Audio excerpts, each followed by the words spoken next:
Let me introduce our first speaker today. Our first speaker is Emi Foulk Bushelle, and she's an associate professor at Western Washington University. And she's going to be speaking today on the topic of national learning and the Buddhist roots of Japanese philology. Thank you so much for inviting me. It's such an honor to take part among so many distinguished scholars. My talk today is called National Learning and the Buddhist Roots of Japanese Philology. And I want to begin by clarifying what I mean by Japanese philology. So as you are no doubt aware, philology is itself a contested term with nebulous origins. Perhaps the earliest person to have declared himself like a philologist or philologos was the 3rd century BCE scholar Aristophanes of Cyrene. And almost as far back as there's writing, there's been an interest in studying that writing. But the philology I'm referring to here is of the modern, early modern variety. Typically traced to German Romanticism and thinkers like Emi Foulk, who also declared himself a philologist upon enrolling at the University of Göttingen in 1777. And in doing so, he ostensibly asserted it as a discipline autonomous from theology. So it was both his student, August Beck, and their contemporaries who transformed classical philology from the study of text to the study of antiquity broadly. That is, from a study of things and events represented by specific texts to the holistic representation or reconstruction, of a lived world ostensibly acceptable through these texts. As Beck famously put it, philology was, quote, the knowledge of what is known and therefore a recognition of what has been cognized. This institutional birth of philology in 18th century Europe is not infrequently been said to mark the beginning of the modern humanities, out of which the modern disciplines of national literature studies, literary criticism, and linguistics eventually emerged. So it's precisely for this reason that the architects of the national or the modern study of national literature in Japan, Kokubungaku, took such great interest in Kokugaku in the first half of the 20th century. For them, Kokugaku represented the native origins of the scholarly discipline they sought to establish, and hence also gestured to Japan's intellectual parity with the West. Grappling with the problem of how to introduce the techniques of philology as they've been developed in Germany in the late 18th and early 19th centuries, scholars like Hagayaichi, Ueda Kazutoshi, Muraoka Tsunetsugu, and Hisamatsu Senichi argued that thinkers associated with the Kokugaku movement had already laid the foundation for the philological study of the Japanese nation 2 centuries earlier. They would suggest that, like their German counterparts, the great scholars of Kokugaku developed a quote-unquote science of the nation. A kind of philology that took an objective approach to the study of Japan's language and texts in order to explain the specific characteristics of the Japanese. As Haga put it succinctly in his 1900 essay, Kokugaku Shigairon, quote, what Western scholars call philology is research of the nation, taking literature and texts as its foundation. To put it in Japanese terms, this is to research the nation, taking national language and national texts as its foundation.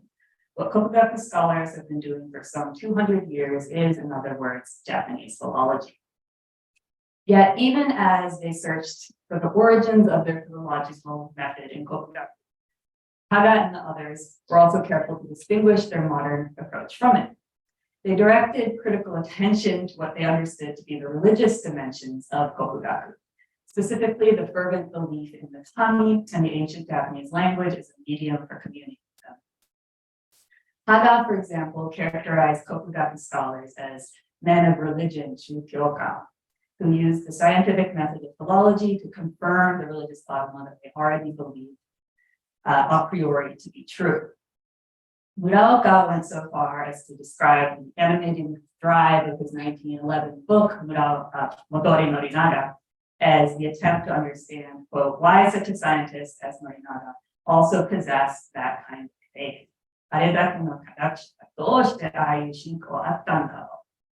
Thus, Haga, Muraoka, and the founding figures of Kokubungaku deemed religion to be antithetical to the important task of philological explanation.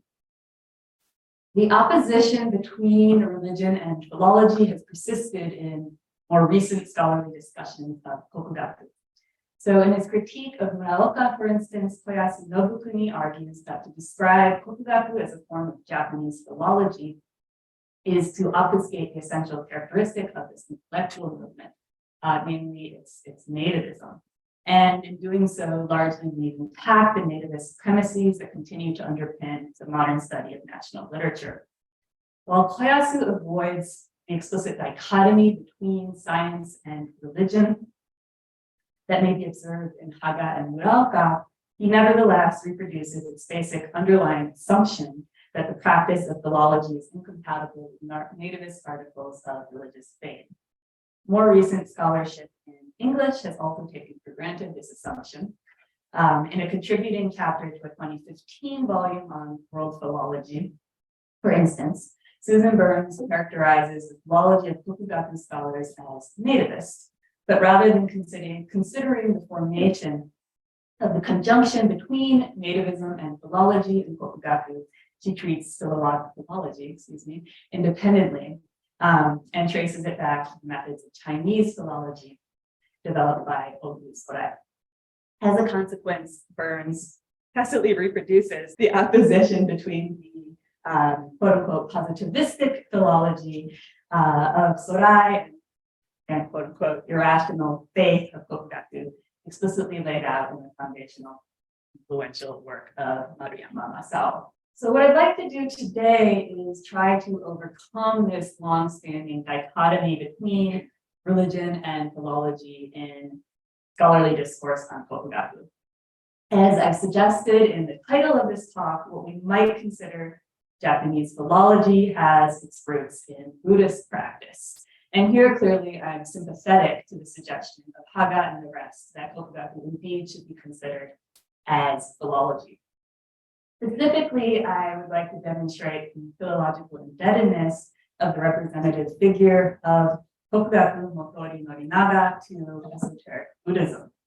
As is well known, Norinaga considered the Shingon Buddhist priest Keichu to be his intellectual forebear, repeatedly crediting him for founding his school of inquiry into ancient Japanese texts. Yet it wasn't just philological methods of analysis that Norinaga borrowed from Keichu.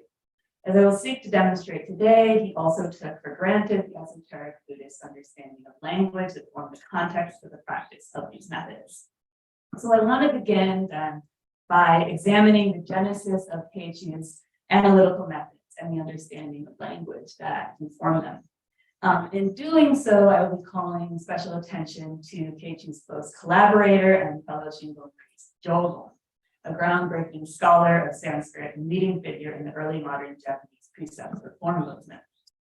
Already in his studies of Sanskrit, Jogon formulated the basic principles and methods of Japanese philology as it came to practice first by Keichu and subsequently by Norinaga.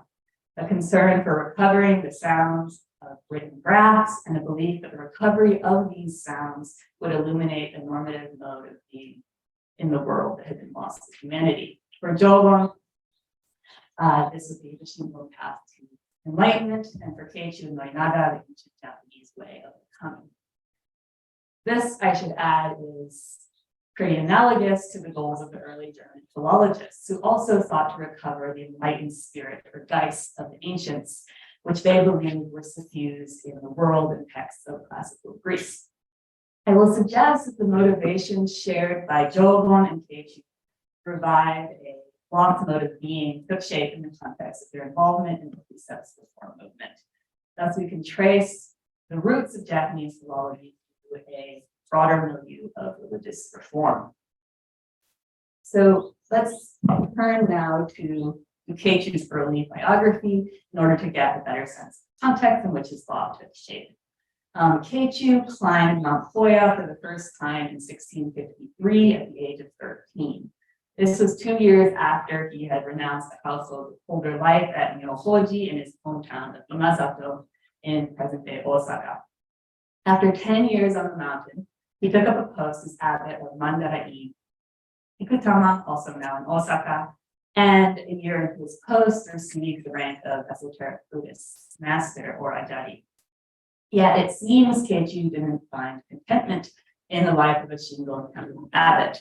Just 3 years into his appointment, at the age of 27, Keiichi resigned. After some time traveling to visit major centers of mountain ascetic practice in Japan, he climbed up Mount Hoya again. From what can be gathered from his own accounts of this period and records of his activities on the mountain, his second stay on Hoya was marked by ambivalence. In his collection of waka poems, Manginshu, he expresses his frustration with the lack of commitment to Buddhist practice displayed by his fellow Hoya priests. And so here we see two poems. Sumuhito wa ita ni au kan irete koso, Hoya no yama o takashi tomo mine. How can people who reside on it revere it? Only upon leaving it does it appear to be lofty, mountain of the high fields, Hoya. Or kakurete wa yo mo tsumi o mo norarete. Hoya no ima wa yama no kai nashi. In retreat, we flee the world and our sins, so it would seem. But today, even the high fields have no use of the mountain. We can kind of get a sense of his disillusionment here. Yet at the same time, on the second stay on Mount Hoya, Keiichi also found kindred spirits who shared his sense of the Shingon school and the Buddhist establishment more broadly had grown excessively worldly and corrupt. In the year he climbed the mountain, Keiichi took the Bodhisattva precepts under the supervision of Kaiyan, the third abbot of Shingon Shin Bisho, today known as Insuji, a Koya temple associated with Nyonin, a founding figure in the early modern concepts reform movement. Kaiyan was closely associated via a common teacher with Jobon, who 6 years later would also receive the Bodhisattva precepts from him. Around the age of 30, Keiichi descended Mount Hoya for a second time, returning to Osaka, where he would eventually come to reside at the home of his patron, Fuseya Shigekata.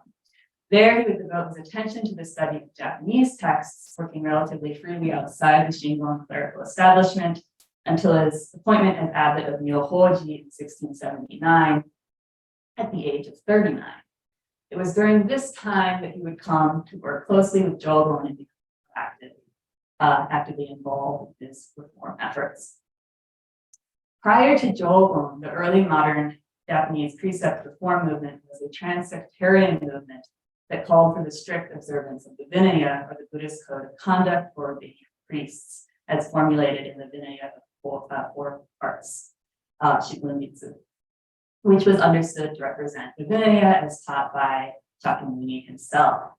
As Ueda Reijo has shown, Jobon, quote unquote, esotericized the precepts reform movement, arguing that the ordained priest should observe not only the Vinaya as laid out in the Vinaya four parts, but also what he, after Kukai, the founder of the Shingon school, called the esoteric precepts or Nikai. He also calls this the Nyoho regulations. According to Kukai, the esoteric precepts provided the foundation for the observance of all other precepts, including the most basic precepts prescribed for the lay householder, the 10 kinds of good conduct. Yet, unlike all other precepts, the esoteric precepts do not refer to a codified body of law or set of injunctions. Instead, as you can see in this passage from this Konin Goyukai, Kukai argues that they are simply a way of dividing one's own enlightened mind, or what he calls the one mind each. So passage reads, the esoteric precepts or the Samaya precepts. They are also called the Buddha precepts. They are also called the giving rise to the Bodhicitta precepts. They are equivalent to what might be called the precepts of non-action. These precepts take as their root the 10 kinds of good deeds. The 10 kinds of good deeds are the 3 physical, 4 verbal, and 3 mental prohibitions. When we embrace the tip as we return to the root, we take the one mind, Ishin, as our root. The nature of the one mind is no different from the Buddha. My mind, the mind of beings, and the Buddha are 3, and yet without discrimination. When we abide in this mind, we practice the Buddhist path. So in abiding in the one mind, the practitioner is thus said to cultivate an attitude of non-discrimination, which habits with regard to the relationship between one's own self and other unenlightened beings on the one hand, and one's own self and the Buddha on the other. In the Shingon school, the priest learns to abide in the one mind through the practice of esoteric rites or shuho, the kind of ritual practice that takes place at an altar arranged as a mandala and centers on the chanting of mantras and sync with the binding of mudra. Because true observances of the precepts in Jobun's esoteric understanding is nothing more than abiding in the one mind, and because esoteric rites constitute the means by which the Shingon priest abides in the one mind, Jobun invested considerable energy in the renovation of Shingon ritual as part of his efforts to reform the precepts. Jobun's precepts reform efforts were thus predicated on a kind of revivalism, an attempt to revive or restore the ancient practices of the Shingon tradition, particularly as they were introduced by Kukai. So like Keichu and Norinaga after him, Jobun endeavored to revive what was understood to be a lost practice. While he didn't associate this practice with the way of kami, this was Keichu's original contribution, he developed a philological strategy for transcending his own temporal location that paved the way for Keichu's efforts to revive the ancient way of the kami. Rather than relying on medieval lineages of master-disciple transmissions, Jobun conducted text-critical analysis of Shingon ritual and Sukiki, and engaged in systematic study of Sanskrit, the language of Shingon ritual, focusing particularly on its phonology and its phonetic writing system, Siddham. In his 1681 treatise on Siddham, Shittan Samitsho, Jobun articulates the esoteric Buddhist understanding of language, upon which Keichu would later predicate his study of ancient Japanese language. As its title suggests, Jobun argued that the three elements of Siddham, its phonemes, sho, graphs, ji, and reference, or what he called the real aspect, jiso, of reality, constitute the three mysteries, the chanting of mantra, the contemplation of mandala, and the binding mudra by Mahavairochana, Dainichi, the central Buddha of the Shingon tradition. In analyzing language in terms of its phonemes, graphs, and reference, Jobun drew on the esoteric Buddhist theory of language, elaborated by Kukai in his doctrinal treatise Shojiji Sogi. He grounds his reading of Kukai's treatise Anagata from chapter 2 of the Mahavairochana Sutra, in which it's explained that Mahavairochana sets forth his teachings through the empowerment of Haji of various regional languages. In laying out his analysis of this claim, Jobun cites a commentary on this passage from the Dara Jingshu, the authoritative commentary within the Shingon tradition on the Mahavairochana Sutra by Yixing, that further elaborates that the written, quote unquote, the written graphs and speech of the world, Sekken Mochigoten, have real meaning. So we see here. World honored one, the faculties of living beings in the world to come will be dull, and for this reason, they will be deluded with regard to two truths, not knowing that the ultimate truth lies within worldly conventional truth. Therefore, let us adduce an example. Lord of mysteries, what is the mantra path of the Tathagatas? It is the empowering of these written words and letters. Written graphs and speech of the world have real meaning. Therefore, Tathagatas use the real meaning inherent in mantra to empower them. If one supposes that outside the Dharma nature, there separately exists mundane words and letters, that is the perverse view of a deluded mind, which thinks that all in all, there is no real substance that can be sought, but the Buddha nevertheless uses his divine power to empower it. That is a distorted view. It is not the path of true words, Shingon. The truth, in other words, can be found in the mundane languages of the world, for they do not depart from the Dharma nature. Real meaning here, moreover, is synonymous with real aspect. So hence, Jobun argues that the phonemes of the Sanskrit language, when represented graphically in writing, manifest the real aspect of reality. In Shojiji Sogi, Kukai makes precisely the same argument. A phoneme is not empty. It manifests the name of the thing, which is the graph itself. The graph, specifically the kind of phonemic graph used in Siddham, refers to the essence of the thing, which is its real aspect. Building on Kukai's phonocentric understanding of language, Dogon argues that a particular phoneme, and here he cites the example of the seed syllable of Mahavairochana's mantra, the phoneme A. He argues it's not just a sound, but an image sound, keon, and that the image sound signifies reliably. It, quote, always encompasses meaning. So sound, image, and meaning, Dogon suggests, are non-dual and undifferentiated. Accordingly, Dogon concludes that the phoneme is none other than the graph, and the graph, precisely the phonemic graph, is none other than the real aspect of reality. Despite the assertion in the Mahavairochana Sutra that Mahavairochana preaches in various regional languages, Dogon did not extend his esoteric Buddhist understanding of language to Japanese. His consideration of Siddham was rooted in his interest in the renovation of Shingon ritual and did not extend beyond that. In his work with Shingon ritual manuals, Dogon encountered many descriptions and citations of mantra and dharani, following Kukai's emphasis on the importance of their sonic quality. The Japanese esoteric tradition never translated mantra into Japanese, but instead cited them either in Siddham or represented their sound using Chinese characters phonetically. Because knowledge of Sanskrit in medieval Japan was limited, how certain mantras should be vocalized came to be a matter of interlineal contention within the Shingon school. For this reason, Dogon's analysis of language focused on Sanskrit and the problem of how it should be pronounced.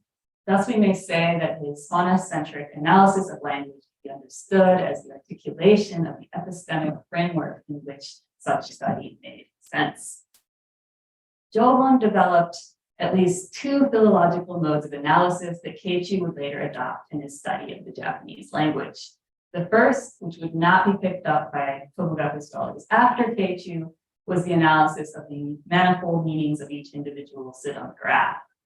The second, which would eventually make its way in a modified form into Nobunaga's writings via Keiichi, was the arrangement of the 50 phonemes of the Sanskrit language into a 50 sound chart, or Goju Onzu, that organized the initial vowel or consonant of all phonemes into 10 vertical columns and the vowel ending of those phonemes into 5 rows. Dogon presents the chart in Nanzan University and uses it as a basis for the proper pronunciation of the mantras that he encountered in the study of Iki. While Dogon was not the first to make use of such a chart, he was the first to arrange it in the order that closely reflects the traditional Indian understanding of Sanskrit phonetics, which organizes the phonemes of the Sanskrit language according to an empirical analysis of the point of articulation in the human mouth, moving from back to front, throat, palatal ridge, teeth, and lips. He was, moreover, the first to posit a connection between the production of the sounds of the 50 sound chart and the phoneme A, making the claim that because all syllables derive from A, all can be used for dharani. Says, moreover, the foregoing syllables of the 50 sound chart all may be interpreted as having the meaning of originally uncreated. That is because all syllables derive from the syllable A and arise thereby, that they may be used for the purpose of upholding everything. Dharani derives precisely from this syllable, A. All the sounds of the 50 sound chart, in other words, have ritual potential. We will see striking similarities in Keiichi's work, albeit transferred to the medium of the Japanese language. Keiichi's collaborative exchanges with Dogon can be traced back to 1677, when Dogon transformed his father's residence in his hometown of Onizumi in Kawachi province into a base for his precepts reform movement, the temple he named in Meiji. That same year, Keiichi traveled to Meiji to receive from Dogon an initiation into his new Anshoji lineage. As part of the initiation, Keiichi copied by hand 200 fascicles of esoteric ritual manuals, most of which were originally copied by Dogon. He would spend the next decade working off and on Dogon's project of copying sutras and ritual manuals.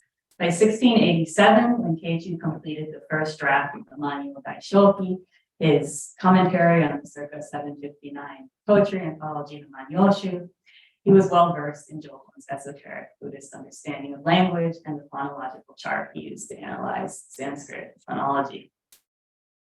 In contrast to his collaborator, however, Keiichi was interested in Sanskrit only insofar as it shed light on the specific features of the Japanese language.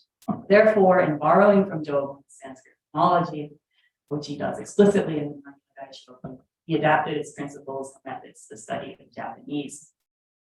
Before Keiichi, the 47 phonemes of Japanese were analyzed according to a pangram called the Iroha, which, as you're no doubt aware, is a poem that uses every phonemic graph or kana of the Japanese syllabary once to reveal a Buddhist message about the impermanence of life and the necessity of seeking salvation from it.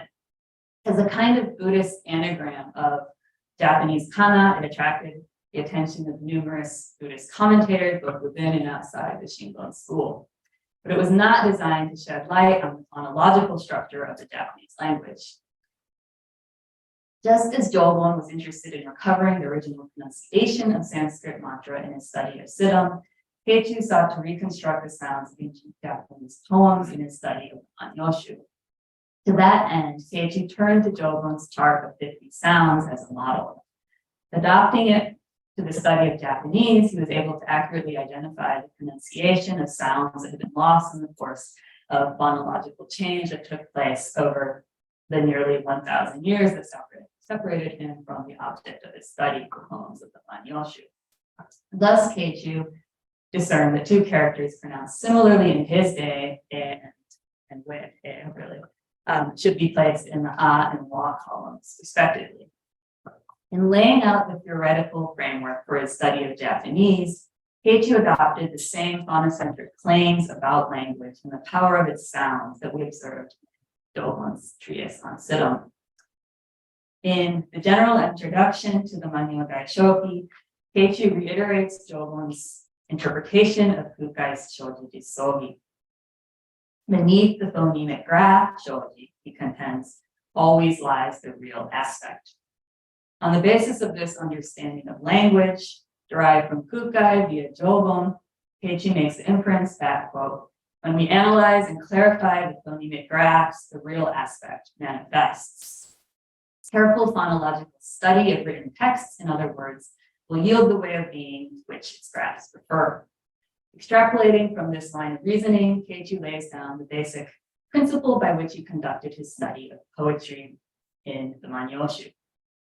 Quote, thus in Waka, before examining the meaning of the text, one must first be able to determine its kana orthography. And thus insisting on the importance of the accurate ascertainment of linguistic sounds, Keiichi took the same approach to Waka poetry that Jobun brought to mantra. In transposing the methods and principles of Jobun's Sanskrit phonology to a study of ancient Japanese, Keiichi emphasizes the universalist implications of the Shingon spiritual tradition. As we have observed, the scriptural texts upon which both Jobun and Kukai relied make the claim that all sounds made by the tongue, the phonemes of languages in the various regions of the world, are the product of Mahavajrachana's chanting of mantra. Even as they cited these claims and offered careful explanation of them, however, neither Kukai nor Jobun extended them to the Japanese language. Keiichi was the first to do so. In the general introduction to the Manyo Daishoki, Keiichi affirms the universal origin and function of the written languages of the world, Seiken no Mojigogen, based on an existential analysis of the manifestation of truth and reality. From the perspective of the ultimate truth, he argues, phenomena as they appear and things as they are respectively the way and truth. To frame his argument in esoteric terms, Keiichi cites a passage from the Mahavajrachana Sutra, which argues that all movements made by the body are mudras and all utterances made by the tongue are mantras. Following Jobun's analysis of the three mysteries of Siddham, Keiichi thus invokes the thesis that the written form of language, its graphs, are in their origins mudra, and the pronunciation of those graphs mantra. Where he departs from Jobon's analysis, however, is in his placement of emphasis on a universalistic understanding of the manifestation of truth and reality, or at least phenomena as they appear to us. For the end of the general introduction, he draws the conclusion that all written languages manifest the truth, that, quote, the written languages of a particular region naturally encompass the real aspect. Having thus established his universalist interpretation of Shingon scripture, Keiichi takes it a step further and applies it to the study of Japanese. In doing so, he turns to the writing of two medieval priests who explored the relationship between esoteric Buddhism and Waka poetry, Saigyo and Muju Ichien. Keiichi's analysis centers on the striking claim made by Muju in his 1283 six-law anthology, Shaseki Shu, that Waka is the Dharani of Japan. So Keiichi writes, in the Shaseki Shu, Muju writes that the way of Waka reveals the deep principle, Fukaki Kotowari, of things encompassing worldly and otherworldly meaning, and thus can be said to be the Dharani of this country. Dharani contain manifold meanings in a single graph, and thus in China is called upholding everything. So as we can see, Keiichi is citing two reasons here given by Muju in support of the claim that Waka is a kind of Dharani. First, that Waka, like mantra, reveals the deep principle of reality, encompassing both worldly and otherworldly meaning. And second, that Waka contains manifold meanings in a single graph. This second reason presupposes an understanding of mantra that Jobon emphasizes in his study of Shingon, and serves as a model for Keiichi's own analysis of poetry in the Man Yoshu. The first is really a corollary of the second. In order to lend further support to the claim that Waka is a form of Japanese mantra, Keiichi goes on to allude to a likely apocryphal tale told by Muju about how Saigyo explained to the Tendai priest Jien, who would later become an esoteric master in his own right, that to master the practice of mantra, one must first penetrate the hidden depths of meaning, Ohi no Hi, of Waka poetry. In accordance with Shingon doctrine, then, Keiichi understood mantra as not just a kind of language that manifests the true nature of reality, its real aspect, but more fundamentally as a consequence of its power to manifest the truth, an act by which one realizes one's original identity with the ultimate source of enlightenment in the cosmos, Mahavairochana, Buddha.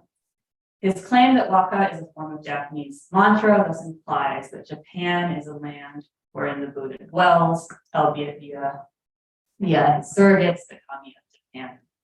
After presenting his theory of Waka as Japanese mantra in the general introduction, Keiichi makes this claim explicit by citing a poem by Saigyo included in the 1187 imperial Waka anthology, Senzai Wakashu. The headnote explains that after living on Mount Hoya for many years, Saigyo moved to a mountain temple on Fukami no Ura, a sacred mountain near the Ise Shrine. This mountain, the headnote further specifies, had come to be known as Mount Kamiji, or Kami Path. In the poem, Saigyo portrays it as none other than the mode of the abode, of Mahavairochana Buddha. Kaku irite Kamiji no oku o kazunureba, mata ue mo naki minen no matsukaze. Entering deeply, I seek the innermost region of the Kami Path. On the peak, above all else, the wind through the pines. In the context of Keiichi's discussion, the sound of the wind blowing through the pines is a symbol for emptiness. Slightly earlier in the general introduction, Keiichi cites the couplet from a Chinese poem by Yang Chengzai on the sound of the pine. Sound comes fundamentally neither from the pine nor the wind. The one encounters the other, and to each they call out. So in light of the headnote, this symbol for emptiness, the mutual interaction between things, also suggests the chanting of mantra by Mahavairochana. Thus, Saigyo evokes the Buddha's subtle, non-anthropomorphic presence in the most sacred places of Japan, the Ise Shrine. Keiichi's existential Buddhological interpretation of Waka as the manifestation of Mahavairochana in Japan provides a conceptual framework for his philological study of the Japanese language. In framing his study in this way, he makes clear that His investigation of the Japanese language has implications that extend beyond mere linguistic issues to larger questions about the divine energies that constitute the Japanese nation and what it means to live among them. His existential Buddhological framework, in other words, opens his study up to larger speculations about the essence of Japan. By means of this framework, then, Keiichi lays the groundwork for the characteristically nativist, perhaps ethnocentrist, exceptionalist Japanese philology practiced by Kokugaku scholars after him. I'll turn now briefly to my third and final figure, Motori Norinaga. As mentioned earlier, Norinaga frequently credited Keiichi as having founded his school, his field of inquiry. As Norinaga explains in the Kojiki then in Naniwa came a monk named Keiichi. He studied the ancient texts carefully and was the first to realize that the kana usage of antiquity was correct. From this monk, the way of ancient studies, Nishi Manabi no Nishi, first opened little by little, and this is all because of its achievements. In identifying Keiichi as the founder of the way of ancient learning, Norinaga drew attention both to Keiichi's phonological research, as we see here, and what we might today recognize as his philological rigor, his reliance on the texts rather than the authority of a particular tradition. As Norinaga makes explicit in his Uyamabuni, a 1798 manual for new students entering his school, it was Keiichi who could be credited with the formation of an approach to scholarship, monomanabi, that, quote, does not base anything on the theories of later ages, that is, secret transmissions handed down from master disciple within esoteric lineages, but, quote, rather carefully cast light on the events of antiquity through examination of ancient texts, end quote. You can see the full quote here. So it will come as no surprise to anyone when I say this philology, what he called the way of ancient learning, was more than just an illumination of the facts or events of antiquity based on careful study of ancient texts. Contrary to his own presentation of his scholarship, and as Haga and the others would be fully aware, Norinaga's philology can't be reduced to a kind of value-free science. Rather, it was a complex interpretive endeavor. In making a careful study of Japan's ancient texts, Norinaga necessarily took for granted a particular understanding of the value of language, particularly the language of Japan's ancient texts, and formulated a view of the value and purpose of philological study based on that understanding. In both regards, I'd like to suggest that Norinaga borrowed much from Keiichi. As we observed earlier, Keiichi adopted via Jobon an esoteric Buddhist understanding of language that affirmed the power of the phonemic graph to manifest the real aspect of reality. In the preface to his 1693 treatise on Japanese writing, Wajisho Ransho, Keiichi formulates this esoteric Buddhist understanding of language in terms that would have been more familiar to students of medieval Waka poetics. Structure of the Japanese language, he explains, is characterized by the harmonious correspondence of three elements: speech, or mono-i, thing, koto, and meaning, kokoro. So he writes, where there is a thing, there is always speech. Where there is speech, there is always a thing. Speech itself is meaning. This less explicitly esoteric Buddhist formulation of the structure of language would later provide the basic interpretive framework for Norinaga's study of the Kojiki. In his Kojiki Den, Norinaga contends that it is imperative for the reader to understand the speech, mono-i, represented by the ancient words of the text. So here we have two representative passages. Because everything about people's sentiments and circumstances can be surmised via their speech, mono-i, the myriad things of antiquity too can be known by clarifying and awakening to speech. And again, thus by knowing the speech of the ancients, one comes to know truly the phenomena of that age. Speech, in other words, is for Norinaga the expression of the feelings that stir the human heart when it encounters phenomena, adisama, in the world. Therefore, by quote unquote clarifying and awakening to the speech of ancient words, one comes to understand what was in the heart of the ancients, or more precisely, the movements in the world inscribed in the hearts of the ancients, expressed in their speech, what Norinaga calls the actions of ancient words, Gogo no Furi. Thus, Norinaga, like Keiichi, affirmed the power of the ancient Japanese language to manifest reality, the phenomena that are impressed upon the human heart and then expressed in speech. Based on this understanding of language, Norinaga, like Keiichi, adopted a phonocentric approach to the study of ancient texts. For Norinaga, the ancient words of the Kojiki were sounds before they were inscriptions. To read the inscriptions without knowing the sounds thus resulted in a failure to grasp the actions of ancient words. As he says here, one could recover the sounds of ancient language and thus also their actions through their phonetic transcriptions found in Senmyo and Norito. So he writes, now as for the words of the imperial edicts of the Shokunin Hongi and other texts in various Norito of the 8 volumes of the ancient Shiki, their syntax and everything else reflects the speech just as it was at that time. One should first carefully learn the readings of these and come to know thereby the actions of ancient words. Keiichi's esoteric Buddhist understanding of language not only shaped Norinaga's monocentric approach to the study of ancient texts, it provided the framework for his formulation of his ultimate object. For Norinaga, the study of ancient texts wasn't just the analysis of ancient words, it was the restoration of the actions of those words. These actions, which can be known from the sounds of ancient words, revealed for Norinaga a normative way of being that was lost to the Japanese people in the course of their history. Norinaga often terms this way the way of the kami, kami no michi, kaminaga no michi.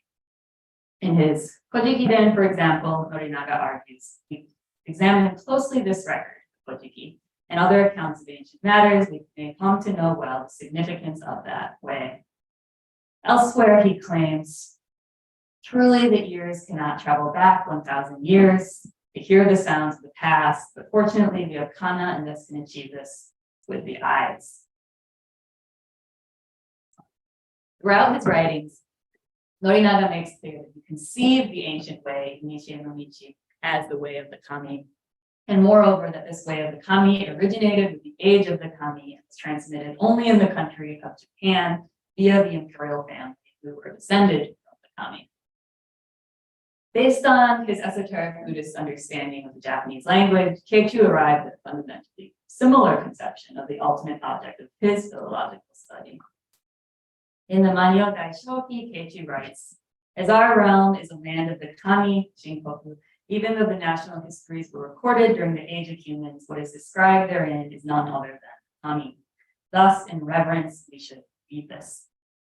Later, he reiterates his claim that the national histories describe a way of the kami and that this way of the kami is peculiar to Japan. When we open up and examine the Nihon Shoki and other national histories, we come to understand that the way of the kami differs from both the Dharma of the Buddha and the way of Confucius. Thus, like Norinaga, Keiichi explains that what he aims to apprehend by means of his investigation of these ancient Japanese texts is a way or normative tradition native to Japan. For both Keiichi and Norinaga, recovery of this lost way served an existential purpose. In this regard, philology was a humanistic endeavor or enterprise for both thinkers. As we observed above, Keiichi believed the kami to be emanations of Mahapairochana, the source of enlightenment and truth in the world. Waka, whose spoken forms that he believed were taught to the people of Japan by the kami, manifested the way of the true nature of existence in the world. As a result, for those who composed it and studied it, Waka, quote, fulfills the feelings of people in the world and formulates it, borrowing a figure of speech from the Manyoshu, it serves as a, quote, jeweled broom, Kamabahaki, to sweep away the profane dust within the heart. Norinaga embraced a similar existential purpose to the study of classical Japanese literature. In his early study of Waka poetry, Hachiwake Obune from 1757, He claims that by reading waka and classical Japanese prose fiction, quote, our heart naturally acquires charm and grows gentle, and we merge with the hearts of the ancients. So despite Norinaga's high praise for Keichu, modern scholars have tended to overlook his role as a founding figure in ideological development of Tokugaku, focusing instead on two figures that lived and wrote more than a generation after him, Kadano Azumamado and Tamon Mabuchi. In his 1904 lecture, What is National Learning? Tokugaku wa Nanzoya, Haga, for example, assigns only a minor role to Keichu. While he acknowledges Keiichi was skilled in scholarship and even, quote, laid the groundwork for what Morinaga did after him, Haga contends that Keiichi devoted most of his attention to classical literature within Bungaku, like Waka and Monogatari, of the Nara and Heian periods, and so never developed the true science of the nation. Building on Norinaga's own understanding of his scholarly tradition, I've argued, contrary to Haga and modern scholars after him, that Keiichi laid the groundwork for the development of Japanese philology by not only introducing a rigorous method of philological analysis, but also formulating the basic understanding of language taken for granted by Tokugaku scholars, Norinaga in particular, in their practice of Japanese philology. And this was an understanding that was grounded on religious practices of esoteric Buddhism as they had come to be reinterpreted during a time of intense religious